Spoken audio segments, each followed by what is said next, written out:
कल हम लोग इस एक्सरसाइज के अंदर क्वेश्चन नंबर 10 तक सॉल्व कर चुके थे। आज हम लोग शुरू करेंगे 11 से। 10 तक में कोई दिक्कत नहीं था किसी को? चलिए, बड़ा आसान है। देखिए, हमने आपको बार बार इस चैप्टर में कहा है कि ज़्यादा जो दिक्कत आपको इस चैप्टर में आने वाला है ना, वो आएगा क्वेश्चन को समझने में। यानी कि जब एक बार आप स्टेटमेंट को समझ जाएंगे, और समझने में पहली बात बहुत दिक्कत आएगा, पहला ये हो गया। दूसरा, समझने के बाद डायग्राम यदि आप एक बार बना लिए तो फिर आपके लिए ना 50% आराम से आपका सॉल्व हो चुका है। तो जब भी आप ये खास करके इस चैप्टर को बनाएंगे तो आप पहले स्टेटमेंट को समझिएगा बहुत अच्छी तरीके से। स्टेटमेंट को समझने के बाद फिर एकदम एक्यूरेट डायग्राम बनाइएगा, उसके बाद फिर आप सवाल बनाइएगा तो आराम से आपका बन जाएगा। ठीक है, चलिए शुरू करते हैं।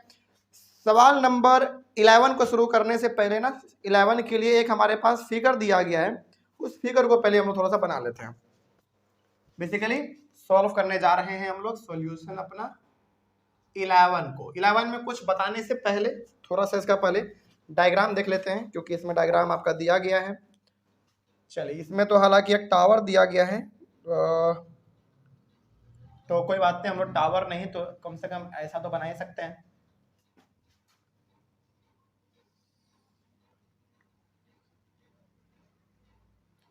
उसके बाद यहां से लेकर यहां तक आपका ये ए है, बी और फिर एक यहाँ पे भी है, तो ये सी और ये डी।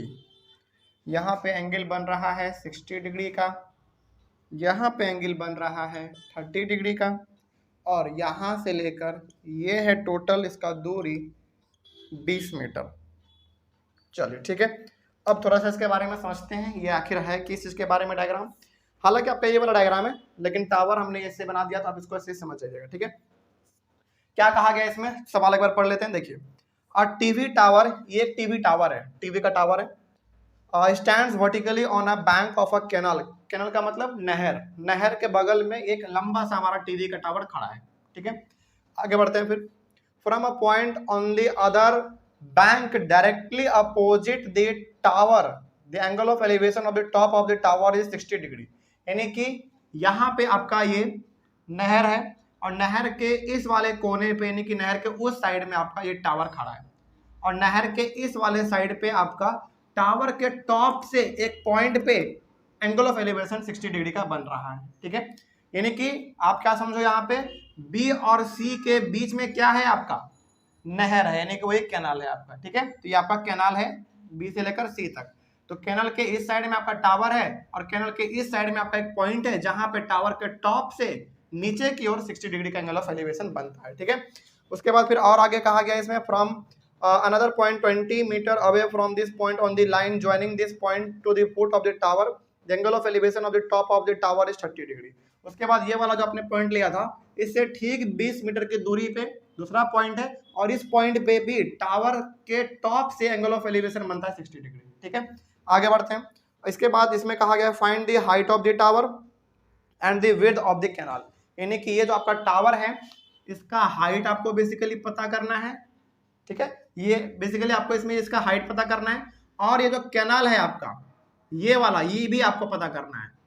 मतलब कि ये कितना होगा ये भी बताओ, और ये कितना होगा आप ये भी बताओ।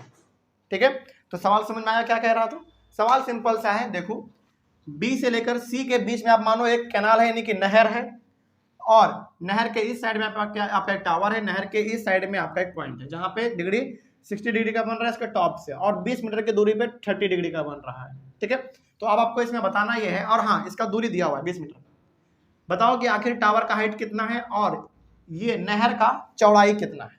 ठीक है, चलिए बताते हैं कैसे करेंगे सॉल्व इसको। पहले देखा जाए बहुत ध्यान से, सवाल को आपने पढ़ लिया, डायग्राम बना दिया, हालांकि डायग्राम तो दिया हुआ था पहले से, लेकिन अब इसको आप समझो कि आप इसको कैसे बना सकते हो।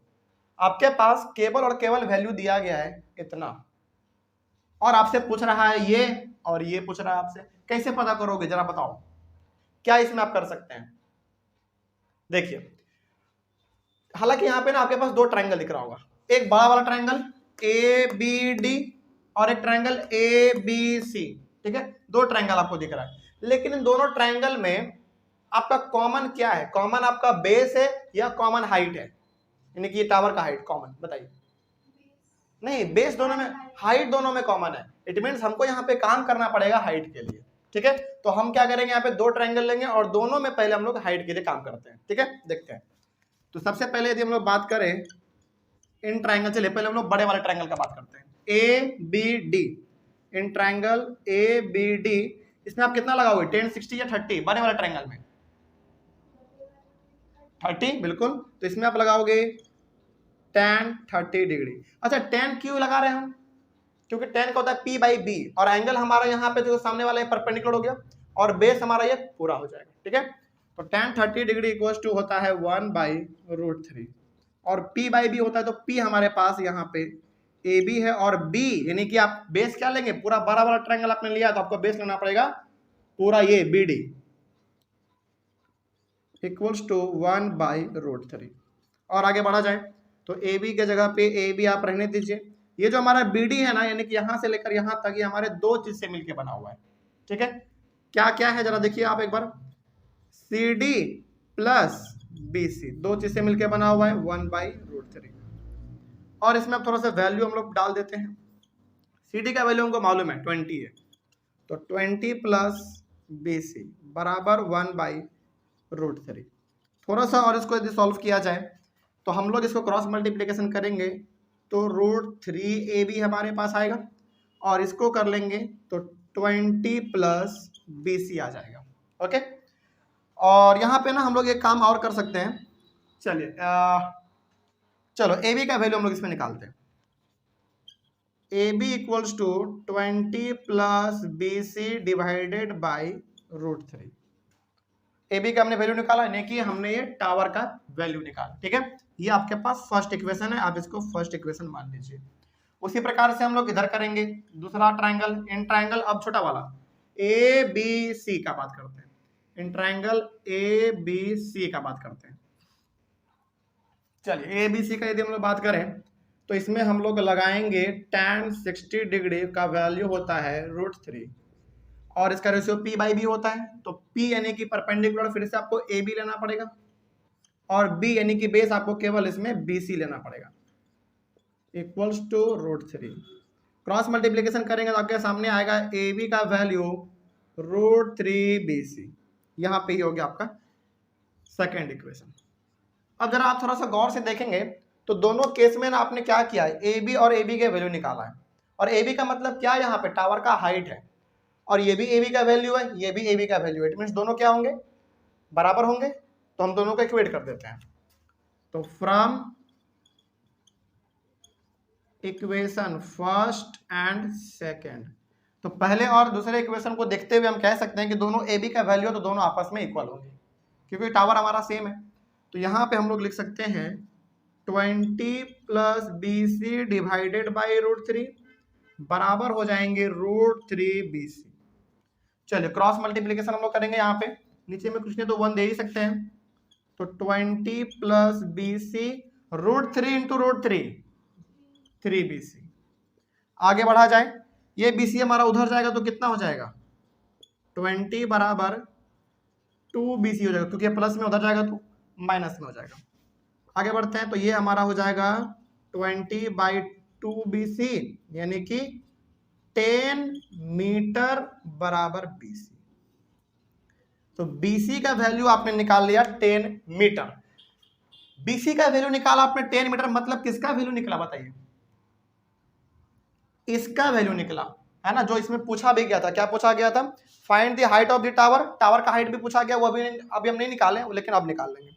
And the width of the canal, तो विड्थ कितना हो गया कैनाल का, 10 मीटर, क्योंकि ये बीसी का वैल्यू है, और बीसी मतलब कैनाल का चौड़ाई, तो निकल गया हमारा 10 मीटर, ठीक है। आप नीचे में चाहे तो लिख भी सकते हैं कि hence the width of the canal is 10 metre, ठीक है। अब हम लोग इसका हाइट निकाल लेते हैं। हाइट निकालने के लिए आप क्या करोगे, बीसी का वैल्यू या तो इक्वेशन फर्स्ट में पुट कर दो या तो सेकंड में पुट कर दो, आराम से निकल जाएगा। तो यहाँ पे आप लिखेंगे पुटिंग द वैल्यू ऑफ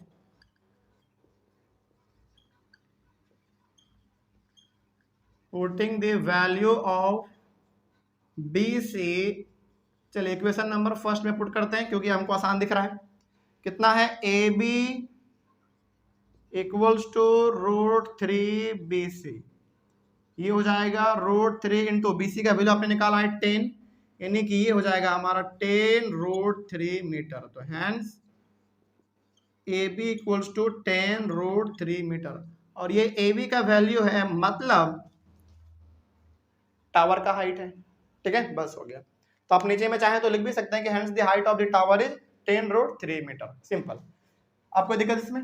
ये सवाल आपका ऐसा ही था, बड़ा सिंपल था।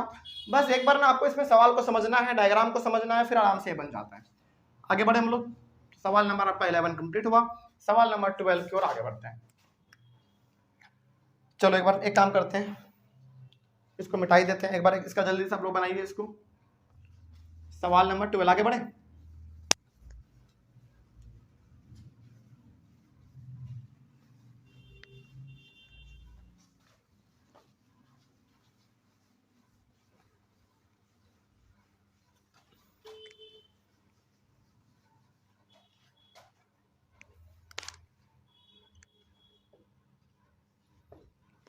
सवाल नंबर 12 देखिए क्या कहा रहा है इसमें। From the top of a 7 metre high building, the angle of elevation of the top of a tower is 60 degree and the angle of depression of its foot is 45 degree. Determine the height of the tower. चलिए ये वाला ना question आपको थोड़ा सा confuse कर सकता है, क्योंकि इसमें डायग्राम बड़ा विचित्र बनेगा। देखिए कैसा इसमें क्या कहा गया है। इसमें कहा गया है कि देखो आपके पास ना एक 7 मीटर लंबा बिल्डिंग है, इसका नाम कुछ कर देते हैं ए बी, और यहां पे एक लंबा सा टावर है, और चूंकि ये आपका बिल्डिंग है और ये आपका टावर है, तो दोनों का ग्राउंड सेम होगा, तो हम लोग यहाँ पे एक लाइन भी खींच सकते हैं इसे, हाँ या ना? बिल्कुल। तो ये आपका बिल्डिंग है, ये बिल्डिंग है जिसकी ऊंचाई 7 मीटर है। ठीक है, और ये आपका एक टावर है, टावर का कोई भी कुछ भी नहीं दिया गया है, लेकिन यहाँ पे कहा यह जा रहा है ना कि बिल्डिंग के टॉप पे एंगल ऑफ एलिवेशन बनता है टावर के टॉप से कितने डिग्री का है भाई? डिग्री है आपका 60 डिग्री का। मतलब टावर के टॉप से बिल्डिंग के टॉप पे एंगल ऑफ एलिवेशन बनता है 60 डिग्री का। अच्छा, एंगल ऑफ एलिवेशन बन रहा है तो कहां पे, क्या ऐसे बनेगा? बिल्कुल नहीं, आपको क्या करना पड़ेगा, इसमें एक हॉरिजॉन्टल लाइन खींचना पड़ेगा ऐसा। अब जाके हम कह सकते हैं कि हाँ यहाँ पे जो है ना 60 डिग्री का एंगल ऑफ एलिवेशन बन रहा है। तो नेमिंग करते हैं A B C D E, और ये आपका पूरा क्या है? ये पूरा आपका है एक टावर। ओके, आगे बढ़ते हैं। मतलब ये सवाल समझ में आ रहा है क्या कह रहा है? ए से लेकर बी तक आपका बिल्डिंग है, और बिल्डिंग के टॉप पे टावर के टॉप से एंगल ऑफ एलिवेशन 60 डिग्री का बनता है, और उसको बनाने के लिए आपको ये तो खींचना ही पड़ेगा, क्योंकि तभी तो हमारा एक लाइन होगा जिसको हम लोग क्या कहते थे, याद कीजिए, हॉरिजॉन्टल लेवल या फिर हॉरिजॉन्टल लाइन। तो इसी भी हमारा एंगल ऑफ एलिवेशन बन गया। लेकिन अब क्या कह रहा है? अब कह रहा है कि ये जो बिल्डिंग का टॉप है ना, इसके टॉप से टावर के बॉटम पे एंगल ऑफ डिप्रेशन बन रहा है 45 डिग्री का। और एंगल ऑफ डिप्रेशन का मतलब क्या समझते हैं आप? ऊपर से नीचे देख रहे होंगे, याद कीजिए। इट मीन्स जब हम लोग इस बिल्डिंग के टॉप से टावर के बॉटम पे देख रहे हैं ना, तो यहां पे जो एंगल ऑफ डिप्रेशन है वो 45 डिग्री का बन रहा है। ओके, चलिए अब हमको इसमें इस टावर का हाइट पता करना है ना, determine the height of the tower. Yes, इस टावर का हमको हाइट पता करना है। चलिए यहां पे ना थोड़ा सा आप समझ जाइए क्या इसमें इंपॉर्टेंट है। देखिए बहुत इंपॉर्टेंट ये सवाल था। सबसे पहले तो आप हमको ये बताइए कि यदि ये बिल्डिंग का फुट है और ये टावर का फुट है, तो दोनों तो सेम ग्राउंड पे होंगे। बिल्कुल, तो सेम ग्राउंड पे है। और ये जो आपने लाइन खींचा है ना, बताइए क्या ये वाला लाइन इस लाइन के पैरेलल होगा कि नहीं? क्योंकि ये भी बिल्कुल सीधा है और ये भी बिल्कुल सीधा है, तो दोनों पैरेलल होंगे। इट मीन्स हम कह सकते हैं कि AD जो है वो BC के साथ पैरेलल है, तो इसका मतलब ये भी हुआ कि AC किसका काम कर रहा है? बताइए जल्दी, AC किसका काम कर रहा है? ट्रांसवर्सल का काम कर रहा है। और ऐसा यदि होता था तो ये हमारा 45 इसके बराबर होगा। रीजन बता सकते हैं आप? यानी कि ये वाला लाइन AD BC के साथ पैरेलल है, और ये हमारा AC ट्रांसवर्सल का काम कर रहा है, तो ये हमारा 45 या 45 के बराबर होगा। क्यों? अल्टरनेट इंटीरियर एंगल, जो कि हम लोग तिरछा तिरछा बोलते थे ना, इधर का ये वाला कोने का, इधर वाला ये वाला कोने का, तो ये हमारा अल्टरनेट इंटीरियर के मदद से ये दोनों आपस में इक्वल हैं। ठीक है, हमको ये समझ में आ गया। थोड़ा सा और आगे बढ़ते हैं, देखिए ध्यान से। यहाँ पे ना आपको ये भी पता चल रहा होगा कि यदि बिल्डिंग का हाइट ए से लेकर बी तक 7 मीटर है, तो ऑब्वियस ये बात है यहां से लेकर, चलो थोड़ा सा हम इसको अभी मिटाते हैं और बताते हैं। यहां से लेकर यहां तक ये भी तो 7 मीटर होगा, और ये आपका है क्या, टावर है। बात समझ में आ रही है? यानी कि यदि बिल्डिंग का हाइट 7 मीटर ये है, तो ये भी इसके सीधे आओ तो ये भी टावर का कितना हाइट हो गया, 7 मीटर। इट मीन्स हमको बस निकालना क्या है, अब पूरा टावर का हाइट निकालना, जिसमें से हमको यहां तक तो मिल ही गया, बस हमको ये वाला पता करना है। तो वो कैसे पता करेंगे, चलिए। तो यहाँ पे थोड़ा सा आपको संभल के चलना पड़ेगा। क्या है, देखिए ध्यान से। ये 45 था, तो ये भी आपने 45 कर दिया अल्टरनेट इंटीरियर एंगल के थ्रू। ठीक है, अब देखो आपके पास बिल्डिंग का हाइट है, ठीक है, आपके पास ये बेस दिया हुआ नहीं है। और एक बात आपको पता है कि चाहे हम 60 डिग्री का बात करें, चाहे हम इस 45 डिग्री का बात करें, दोनों का बेस क्या होगा, सेम होगा। जितना लेंथ इसका उतना ही इसका लेंथ। तो पहले हम लोग बेस निकाल लेते हैं। क्यों? क्योंकि यदि हम इसका बेस एक बार निकाल लेंगे तो यही वाला बेस इसके लिए भी होगा, और जब इसका बेस निकल जाएगा तो केवल हमको परपेंडिकुलर निकालना होगा, वो आराम से निकाल लेंगे हम लोग। ठीक है, चलिए हम लोग बात करते हैं इस वाले ट्राइंगल में। इन ट्राइंगल ABC में बात करते हैं और लगाते हैं हम लोग tan 45 डिग्री बराबर 1 होता है। इसका होता है रेशियो P/B, तो एंगल यहाँ पे आपका है, तो P क्या होगा 7, यानी कि परपेंडिकुलर 7, और बेस कितना BC बराबर 1। क्रॉस मल्टीप्लीकेशन करेंगे आप तो क्या आएगा, BC का वैल्यू 7 मीटर आएगा। अब देखिए बहुत ध्यान से, आपने BC का वैल्यू निकाल लिया 7 मीटर, और यही BC का वैल्यू ये वाला भी बेस होगा। ठीक है, अब आप आ जाओ इस वाले ट्राइंगल में। नाउ इन ट्राइंगल AED लेते हैं नाम इसका, AED।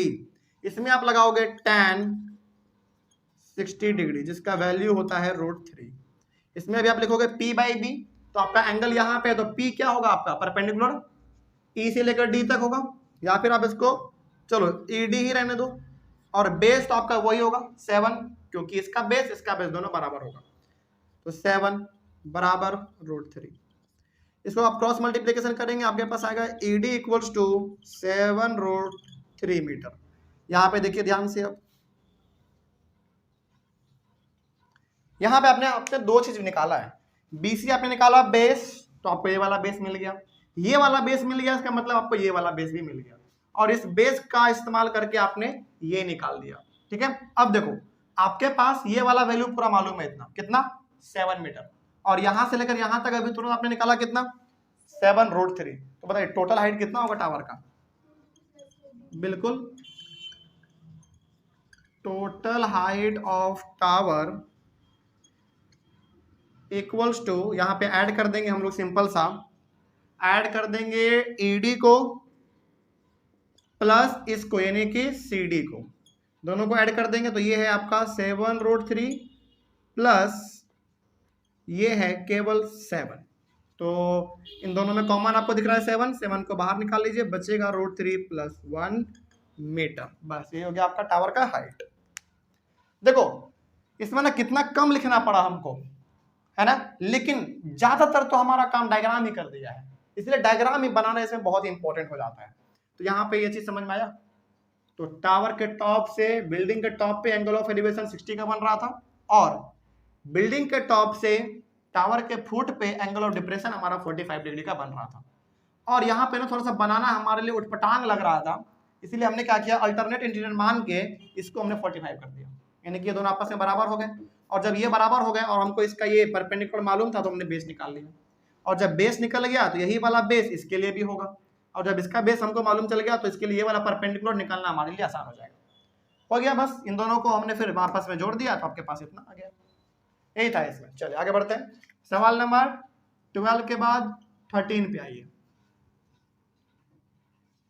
13 नंबर, देखा जाए 13 में क्या कहा गया है, पहले इसको हम लोग समझते हैं, उसके बाद फिर आगे बढ़ेंगे। इसमें कहा गया है as observe from the top of a 75 metre high light house from the sea level the angles of depression of two ships are. अच्छा, अब यहाँ पे बात हो रहा है एंगल ऑफ डिप्रेशन का, याद रखिएगा सवाल नंबर 12 में भी जो बात हुआ था, एक एंगल ऑफ एलिवेशन और एक एंगल ऑफ डिप्रेशन का बात हुआ था, ठीक है। तो इसमें कहा गया है कि आपके पास ना, सिंपल से आप इसको समझिए, आपके पास एक बिल्डिंग है, नाम कर देते हैं ए बी, ये आपके पास एक बिल्डिंग है या लाइट हाउस है, क्या है, लाइट हाउस है, ठीक है। ये हमारा लाइट हाउस है, लाइट हाउस है जिसका दिया हुआ है 75 मीटर। और चूंकि हमको मालूम है कि राइट ट्रायंगल ही बनाना है, तो इधर तो हमारा ऐसे जाना ही पड़ेगा आपको, ठीक है। आगे देखते हैं और क्या कहा गया है, पहले इतना समझ लेते हैं। तो इसमें कहा गया था as observe from the top of a 75 metre high light house from the sea level the angles of depression of two ships are 30 degree and 45 degree. आगे बढ़ते हैं, देखिए उसके बाद कहा गया if one ship is exactly behind the other on the same side of the light house find the distance between the two ships. क्या कहा गया, देखिए आपके पास में यहाँ पे दो शिप है। अच्छा, कभी आप, हालांकि उतना तो आप नहीं गौर किए होंगे, लेकिन जहां पे हमारे बड़े बड़े जहाज लगते हैं ना आके समुद्र के बगल में, तो वहां पे ना लंबा सा एक एकदम लाइट हाउस बनाया हुआ होता है। और ये लाइट हाउस ना बेसिकली बड़े बड़े शिप को सिग्नल देता है अंधेरे में कि हाँ आपको इधर की ओर आना है ना। हालांकि शिप के पास पूरा सिस्टम होता है कि कहाँ पे जाके हमको अपने शिप को किनारे से लगाना है, कहाँ पे क्या करना है, उसको मालूम होता है। लेकिन इमरजेंसी के सिचुएशन में ना हर एक बंदरगाह के बगल में, बड़े बड़े पोर्ट के बगल में बड़ा सा लाइट हाउस बनाया हुआ होता है, ताकि वहां पे लाइट को जलाया जाए सिग्नल के तौर पे, और हमारे जो शिप होंगे बहुत दूर में उसको पता चल जाएगा कि हाँ हमको इधर ही आना है, ठीक है। तो ये हमारा लाइट हाउस है, 75 मीटर इसका हाइट है। अब यहाँ पे दो शिप है आपके पास, एक शिप यहाँ पे है, मान लीजिए एक शिप आपका यहाँ पे है ए बी, चलो नाम अभी नहीं देते हैं, एक शिप यहाँ पे है और कह रहा है ना कि एंगल ऑफ डिप्रेशन बन रहा है। तो बताइए एंगल ऑफ डिप्रेशन यहाँ पे बनेगा या यहाँ पे बनेगा, ऊपर बनेगा। लेकिन एंगल ऑफ डिप्रेशन बनाने के लिए आपको एक चीज और क्या करना पड़ता है, बताइए, हॉरिजॉन्टल लेवल खींचना पड़ता है ना। तो हम लोग यहाँ पे एक हॉरिजॉन्टल लेवल इस तरीके से खींच लेंगे, ये हमारा हॉरिजॉन्टल लेवल है जिसका कोई उतना मतलब नहीं होता, लेकिन सवाल में इसका जरूरत हमको इस्तेमाल करना पड़ता है। मतलब ये है आपका 30 डिग्री जो कि हमारा एंगल ऑफ डिप्रेशन है। 30 था ना पहला, हाँ पहला 30 था। अब यहाँ पे ना हम एक बात आपसे पूछेंगे, जरा बताइएगा, ठीक है। ये बिल्कुल आपका स्ट्रेट लाइन है, ठीक है, और ये हॉरिजॉन्टल लेवल भी आपका क्या होता है, बिल्कुल स्ट्रेट होता है, ठीक है। तो बताइए यदि आपका ये 30 डिग्री है तो ये भी कितना होना चाहिए, 30 होना चाहिए, क्योंकि आपने यहाँ पे पैरेलल का कॉन्सेप्ट लगाया है। हॉरिजॉन्टल लेवल बिल्कुल सीधा होता है तो ये भी तो हमारा ग्राउंड से बिल्कुल सीधा होगा। तो जब ये और ये बिल्कुल सीधा है यानी कि पैरेलल है, तो अल्टरनेट इंटीरियर एंगल के थ्रू ये 30, तो ये भी हमारा 30 हो जाएगा। ओके, ये हमारा पहला शेप का बात हुआ, यानी कि पहला वाला शेप हमारा यहाँ पे था। अब दूसरा शेप भी हमारे पास है, वो मान लेते हैं यहाँ पे है, सी कर दो इसको, इसको डी कर दो, ठीक है। और ये भी एंगल ऑफ डिप्रेशन बनाएगा। तो सवाल है कि सर ये कहां पे एंगल ऑफ डिप्रेशन बनाएगा, ये भी angle of depression horizontal level से ही ना जोड़ के बनाएगा। इसका मतलब कहां से कहां बनेगा, बताइए, यहां से लेकर यहां पूरा, देखो यहां से लेकर यहां तक केवल 30, लेकिन यहां से लेकर यहां तक पूरा कितना 45 कहा गया है। अब आप जरा बताइए, फिर से हम आपसे पूछेंगे कि यदि आपका ये पैरेलल लाइन है, ये दोनों पैरेलल लाइन है, और यदि आपका ये एक ट्रांसवर्सल के जैसा काम कर रहा है, तो यहां यदि ये पूरा 45 है तो ये भी कितना होना चाहिए, ये भी 45। रीजन सेम रहेगा, अल्टरनेट इंटीरियर एंगल। देखो ऐसा हम इसलिए कर रहे हैं ना क्योंकि आपको बार बार एंगल ऑफ डिप्रेशन ना पढ़ना पड़े और ना बोलना पड़े, क्योंकि एंगल ऑफ डिप्रेशन से ये सवाल बन जाता है, लेकिन ना ये बड़ा कंफ्यूजिंग होता है क्योंकि ये ऊपर में होता है। और हमारा हैबिट क्या है, किसी भी चीज को यदि नीचे में वैल्यू लिखा हुआ रहे तो आराम से हम लोग सॉल्व कर पाते हैं, ऊपर में वैल्यू बार बार देखना ये थोड़ा सा कंफ्यूजिंग टाइप हो जाता है। इसीलिए हम लोग अल्टरनेट इंटीरियर एंगल लगा के उसको नीचे में लाते हैं, फिर उसको सॉल्व करते हैं तो आराम से बन जाता है, ठीक है। खैर अब आगे बढ़ते हैं हम लोग। अब आपको ये ऊपर वाला एंगल देखने की कोई जरूरत नहीं है, अब आप इसको छोड़ दो। अब पूछा गया है कि ये पहला शेप था और ये दूसरा शेप था, तो इन दोनों के बीच का आप दूरी बताओ, यही पूछा गया है ना, find the distance between the two ships. Yes, इन दोनों के बीच का आपको बेसिकली दूरी बताना है। पहला शिप आपका डी पे है और दूसरा शिप आपका सी पे है, तो इन दोनों के बीच में दूरी बताओ कितना होगा। पहले कुछ बातें हैं जो कि आपको बता देते हैं। लाइट हाउस का टोटल हाइट 75 है, यहाँ पे एंगल ऑफ डिप्रेशन 45 का बन रहा है, यहाँ पे यानी कि ये वाला हमारा पूरा ट्रायंगल के लिए है 30 बन रहा है, और इन दोनों के बीच का आपको निकालना है डिस्टेंस। बताइए आप क्या कर सकते हैं इसमें। और तो इसमें कुछ खास वैल्यू हमको नहीं लगता है कि कुछ दिया हुआ है, नहीं और कुछ इसमें नहीं दिया गया है। सोचिए आप इसमें क्या करोगे। देखिए इसमें ना आपके पास एक ऑप्शन है। क्या ऑप्शन है, देखो आप क्या करो, यदि हम इस पूरे में से इतना को माइनस कर दे तो क्या हमको ये मिल जाएगा, बिल्कुल मिल जाएगा। तो हमको यहाँ पे बेसिकली दोनों ट्रायंगल के लिए बात करना पड़ेगा, एक ये छोटे वाले के लिए और ये पूरा हमारा एक बड़े वाले के लिए। तो पहले हम लोग बात करते हैं बड़े वाले के लिए, ठीक है। चलिए, in triangle A B D इसमें क्या लगाएंगे हम लोग, बताइए। tan 30 या 45? 30, क्योंकि यही हमारा है जो कि पूरे ट्रायंगल के लिए है, ये तो केवल इस ट्रायंगल के लिए है। tan 30 का वैल्यू होता है 1/√3। अब चूंकि आपने tan 30 लगा तो दिया, इसका रेशियो होता है p/b, और आपका एंगल यहाँ पे इसको सामने वाला परपेंडिकुलर क्या होना जाएगा, ये पूरा, यानी कि कितना 75, और b यानी कि बेस कितना, b से लेकर d तक, तो BD आपका बेस हो गया और ये आपका 1/√3। आगे बढ़ते हैं। और ये जो आपका BD है ना, दो चीज से मिलकर बना हुआ है, यदि आप ध्यान से देखेंगे तो किससे किससे, BC और CD। BC plus CD equals to 1/√3। Cross multiplication कर सकते हैं हम लोग, 75√3 equals to BC plus CD। चलिए थोड़ा सा और आगे बढ़ जाते हैं।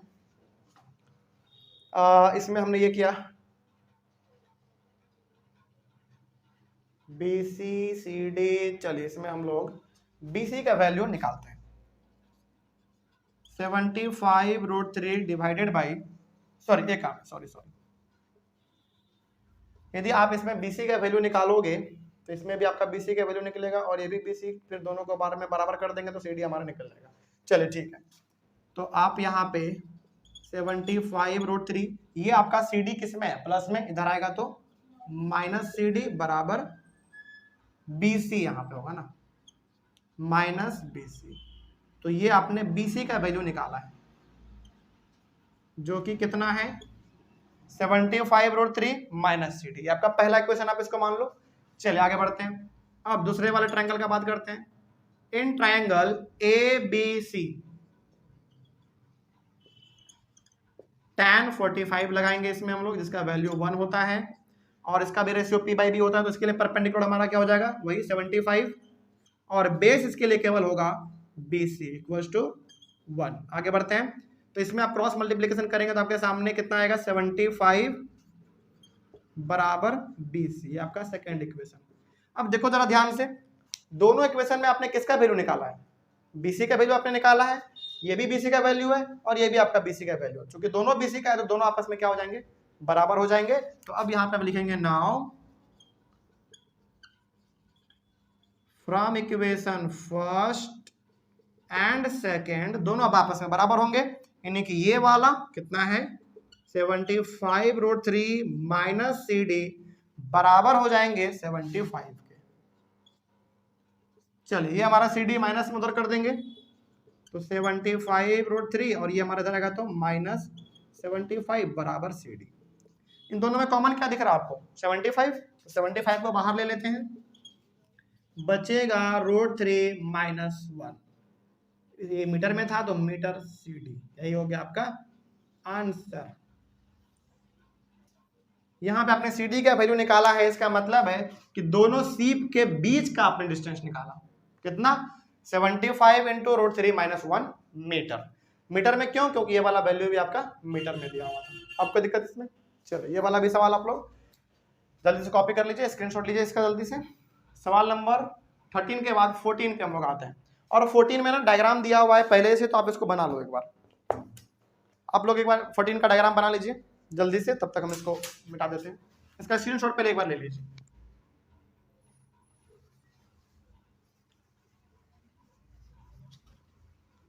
14 में एक छोटा सा डायग्राम है, जल्दी से आप उसको बनाइए, उसके बाद फिर आगे बढ़ते हैं।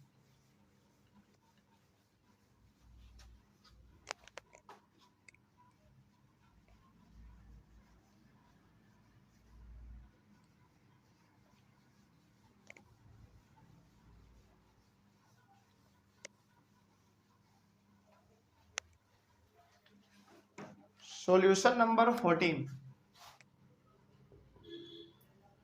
चलिए इसका जो प्रॉपर डायग्राम है ना आप लोग बनाइएगा, हम इसको शॉर्ट में थोड़ा सा बना देते हैं जल्दी से। इसमें कहा गया है कि देखो एक बच्चा है,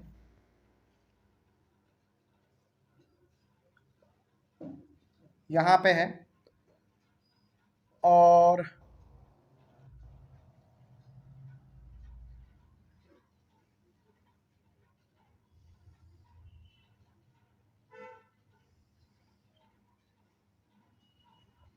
यहाँ पे एक बलून है,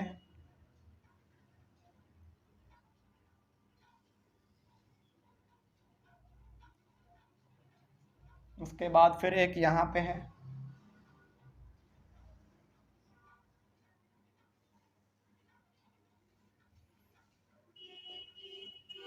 यहाँ पे बलून है, इसको आप याद रखिएगा।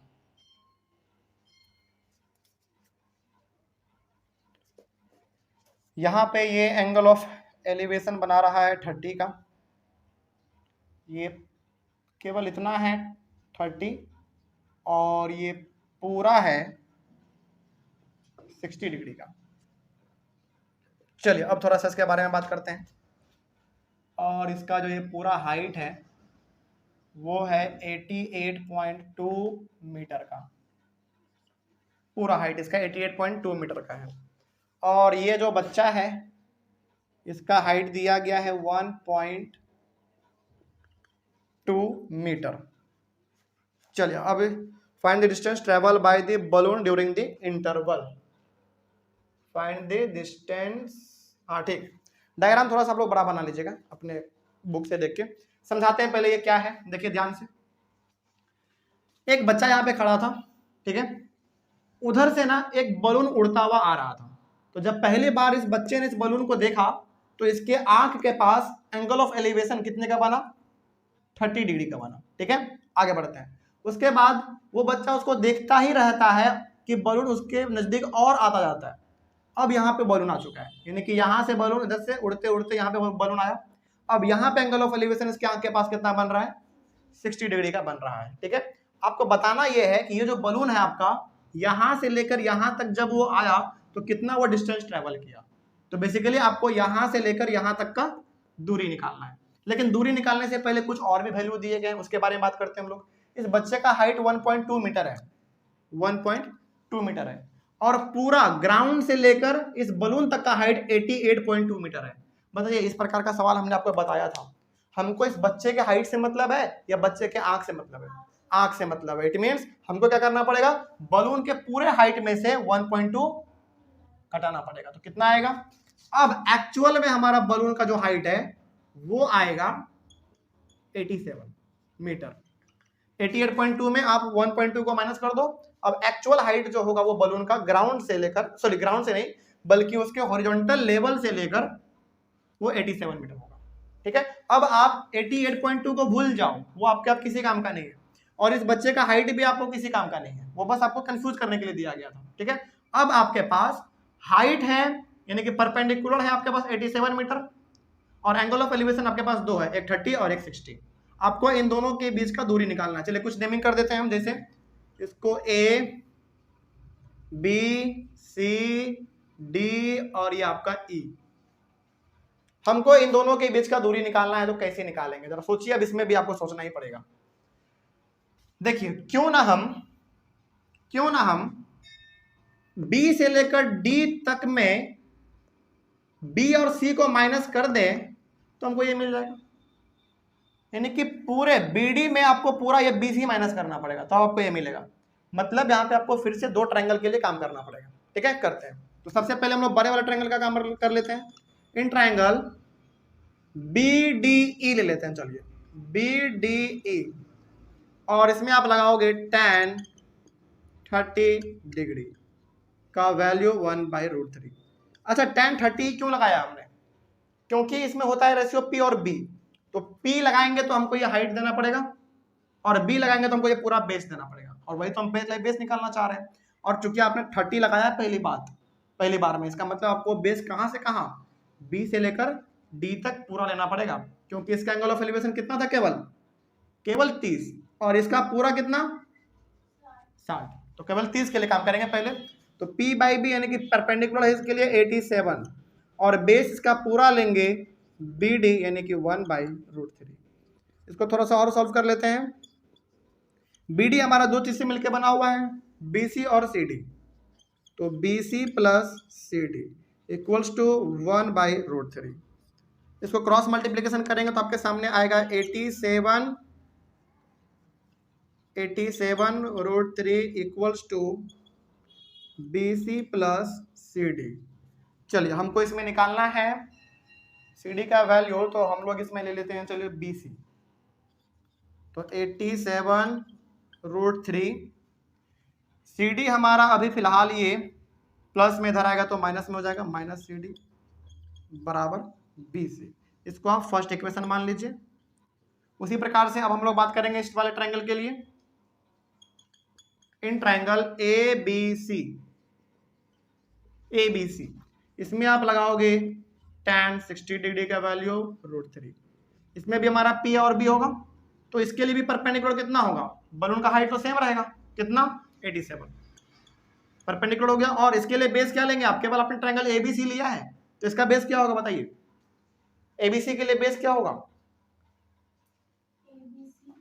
ABC का बेस क्या होगा, BC, ऑब्वियस ही बात है, BC बराबर √3/1 ले सकते हैं, नीचे कुछ नहीं हो तो क्रॉस मल्टीप्लीकेशन करेंगे तो 87 बराबर √3 BC। थोड़ा सा यदि हम लोग इसको और सॉल्व करें तो 87 को आप यहाँ पे रहने दीजिए और ये हमारा डिवाइड में 3 आ जाएगा बराबर BC। 87/√3 रेशनलाइज कर लेंगे इसको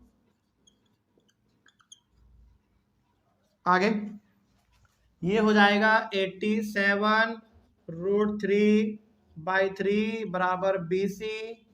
और इसको आप चलो एक बार मल्टीप्लाई कर लेते हैं, डिवाइड कर लेते हैं, सॉरी, 3 1 जा 3, 19, एक मिनट एक मिनट, 29 ना, 29√3 मीटर बराबर BC। एक काम करते हैं, हाँ चलो अभी ठीक है, और ये आपका इक्वेशन नंबर 2 मानो आप इसको। चलिए अब यहाँ पे देखो आप ध्यान से एक बार, ये भी पूरा आपका BC का वैल्यू और ये भी आपका BC का वैल्यू, दोनों बराबर होंगे। चलिए लिख लेते हैं, from equation now, from equation first and second, चूंकि दोनों BC है तो दोनों का वैल्यू बराबर होंगे, तो 87√3 माइनस CD बराबर होंगे 29√3 के बराबर। चलिए इसमें हमको चाहिए CD का वैल्यू, उसको उधर भेज देंगे और इसको इधर लेकर आ जाएंगे, तो 87√3 माइनस 29√3 बराबर CD।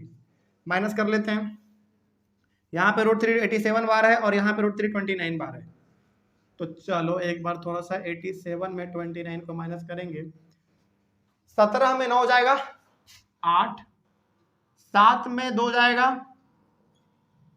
5 ना, सही है ना, हाँ सही, 58√3 मीटर बराबर CD। यही तो आपको निकालना था CD का वैल्यू। CD का वैल्यू आपने निकाला, इसका मतलब है कि ये वाला बलून जब यहां से उड़ते उड़ते उड़ते यहाँ पे आया तो उन्होंने टोटल डिस्टेंस ट्रेवल किया 58√3 मीटर। कोई डाउट इसमें? तो ये आपका सवाल नंबर 14 कंप्लीट हुआ। समझ में आई है बात, इसमें क्या कहा गया था? चलिए आगे बढ़ते हैं। सवाल नंबर 14 के बाद अब आइए आप सवाल नंबर 15 पे। इसको पहले मिटा देते हैं, उतना में नहीं हो पाएगा। इसका स्क्रीनशॉट एक बार जल्दी से लीजिए, नहीं तो वीडियो को पॉज करके ऑनलाइन वाले बच्चे आप लोग एक बार इसको जल्दी से लिख लीजिए। मिटा दे इसको।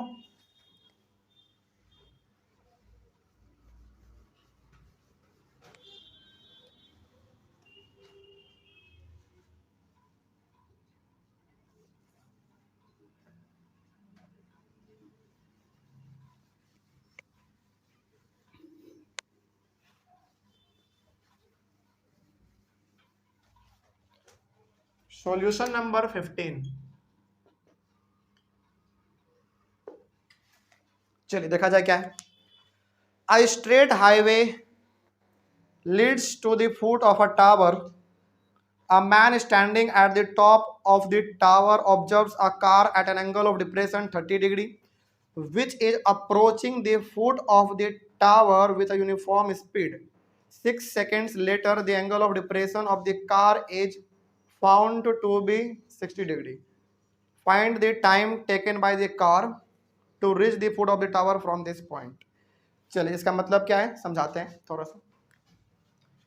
यहां पे आपके पास एक टावर है, टावर या बिल्डिंग कहा गया, टावर कहा गया है, हाँ ठीक है।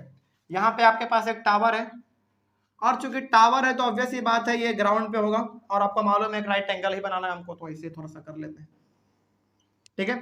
और आप यहाँ पे ये मानिए कि ये जो आपने स्ट्रेट लाइन खींचा है ना, ये एक आपका हाईवे है, ये स्ट्रेट लाइन आपका क्या है, हाईवे है, और हाईवे के बगल में ही आपका एक टावर है, ठीक है। यहाँ पे अब टावर के ऊपर ना एक आदमी चढ़ा हुआ है, यहाँ पे चढ़ा हुआ है, और यहाँ पे आपका एक कार है, ठीक है। यानी कि ये कार वाला टावर की ओर आगे आ रहा है। जब पहली बार ये आदमी टावर पे चढ़ के देखता है इस कार को, तो कितने डिग्री का एंगल ऑफ डिप्रेशन बनता है, कितना कहा गया इसमें, पहला बनता है 30, फिर बनता है 60।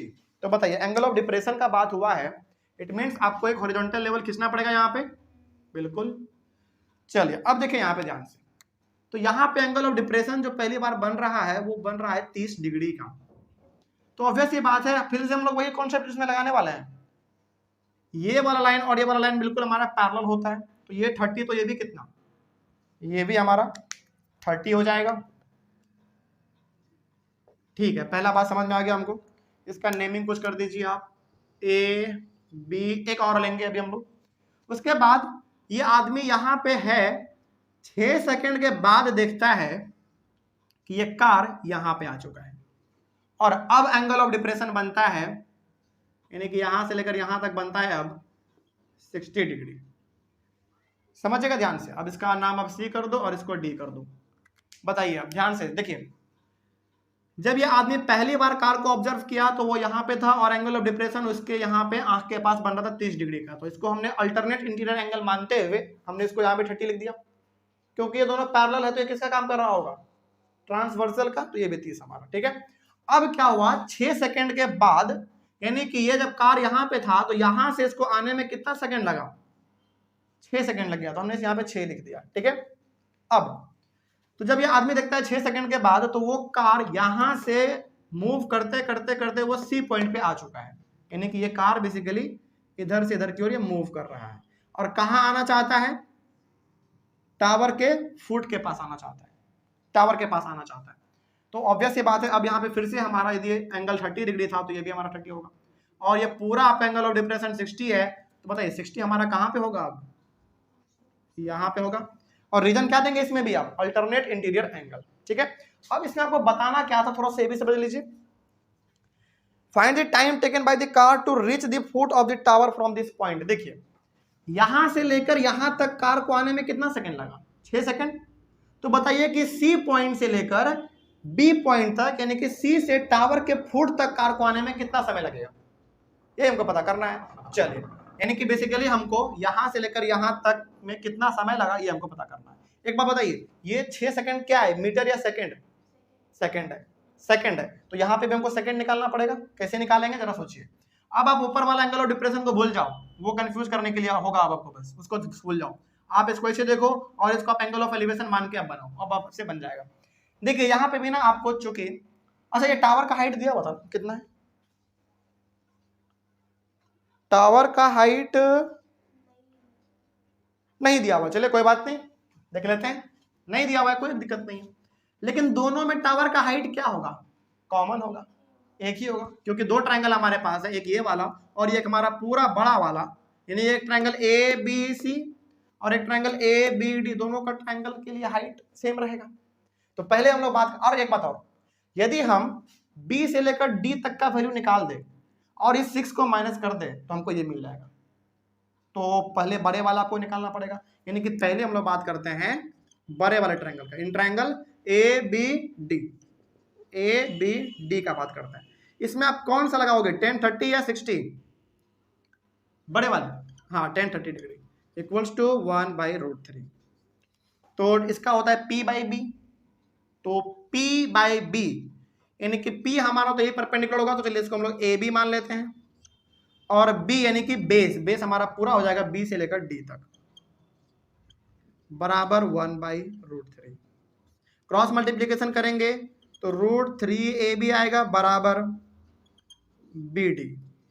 तो √3AB, अच्छा BD हमारा ना दो चीज से मिलकर बना हुआ है, BD दो चीज से, किससे, BC प्लस CD से मिलकर बना हुआ है। चलिए हमको इसमें निकालना है BC का वैल्यू, तो हम लोग यहाँ पे CD का वैल्यू पता कर लेते हैं। √3AB equals to √3AB equals to CD, नहीं एक मिनट, AB ये दोनों में बराबर है। चलिए AB ही निकालते हैं हम लोग, AB निकालना ही हमारे लिए ठीक रहेगा। तो AB इक्वल्स टू BC, हाँ ठीक है, BC प्लस CD का वैल्यू कितना दिया हुआ है हमारे पास, 6 दिया हुआ है, यानी कि BC के जगह पे BC ने दिया, CD के जगह पे उसका वैल्यू हमने लिखा। और ये जो हमारा AB √3AB था, √3 हमारा इधर आ जाएगा, और ये आपका हो गया AB का वैल्यू। ओके, आगे बढ़ते हैं। उसी प्रकार से हम लोग अब काम करेंगे दूसरे वाले ट्रायंगल के लिए। इन ट्रायंगल, ये छोटा वाला ले लेते हैं, ABC, इन ट्रायंगल ABC, इसमें लगाएंगे हम लोग tan 60 डिग्री, क्योंकि हमारे पास वही दिया हुआ है। तो ये होता है √3, तो इसका होता है P बाई बी। इसके लिए फिर से हमको P कितना लेना पड़ेगा, AB ही लेना पड़ेगा, क्योंकि परपेंडिकुलर हमारा यही है। तो AB P हो गया, और B चाहिए, B अच्छे से लिख देते हैं, B यानी कि बेस चाहिए। तो बेस तो हमको इसमें लेना पड़ेगा, BC केवल, क्योंकि इसके लिए तो बेस ही होगा छोटा सा। तो BC इक्वल्स टू √3/1 कर सकते हैं। क्रॉस मल्टीप्लीकेशन करेंगे आप, तो आपके पास आएगा AB इक्वल्स टू √3BC।